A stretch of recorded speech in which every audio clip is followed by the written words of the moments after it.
Bangladesh. Police ও প্রশাসনবিহীন সেই বিশৃঙ্খল বাংলাদেশের পরবর্তী কয়েকদিন যে নামের আহ্বানে বিক্ষুব্ধ জনতা যতটুকু সংযত ছিল, সেই নাম জনাব তারেক রহমান। বিজয়ের কাছে পরাজিতরা নিরাপদ থাকলে বিজয়ের আনন্দ মহিমান্বিত হয়। সুতরাং বিজয়ের এই আনন্দঘন সময়ে রাজনীতির এই ঐতিহাসিক মুহূর্ত সম্পূর্ণভাবে উদযাপন প্রতিশোধ কিংবা প্রতিষ্ঠা করা হবে। মুহূর্তই সেদিন বাদ ভাঙা আনন্দ। গণভবনের সবুজ ঘাসের গালিচায় মানুষের স্বতঃস্ফূর্ত শুকরিয়া মহান আল্লাহর দরবারে। যে মানুষ জীবনে কখনো মিছিলে সামিল হয়নি, আজ সে মিছিলে রগরগ হবে। বাবার কাঁধে উচ্ছন্ন উচ্ছল, শিশুর চোখে ভবিষ্যৎ, বাংলাদেশের সম্ভাবনা। কালে কপালে বাংলাদেশের মানচিত্র আঁকা কিশোরী তরুণীরা সেদিন মুক্ত বিহঙ্গ যেন। আজ বাংলাদেশে সবাই মুক্ত।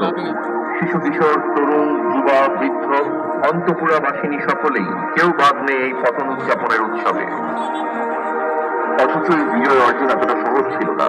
দীর্ঘ 17 বছর ধরে আমিনগিরির লাভা উত্তপ্ত হতে হতে মহাবিস্ফোরণে অগ্নুৎপাতে উদ্গীরিত হয়েছে 5ই আগস্টের তীব্র করে।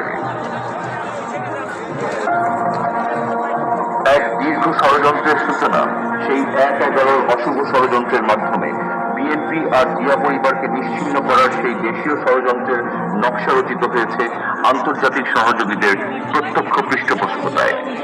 দেশনেত্রী বেগম খালেদা জিয়া হলেন অন্তরীণ, গ্রেফতার হলেন তারেক রহমান, বাদ গেল না ছোট ভাই, রাজনীতি থেকে হাজার মাইল দূরে থাকা আরাফাত রহমান। অমানবিক নির্যাতনে প্রায় মৃত্যুর মুখোমুখি তারেক রহমান অর্থর হলেন দেশ ছাড়তে, শুধুমাত্র চিরস্থায়ী পঙ্গুত্ব থেকে রক্ষা পেতে।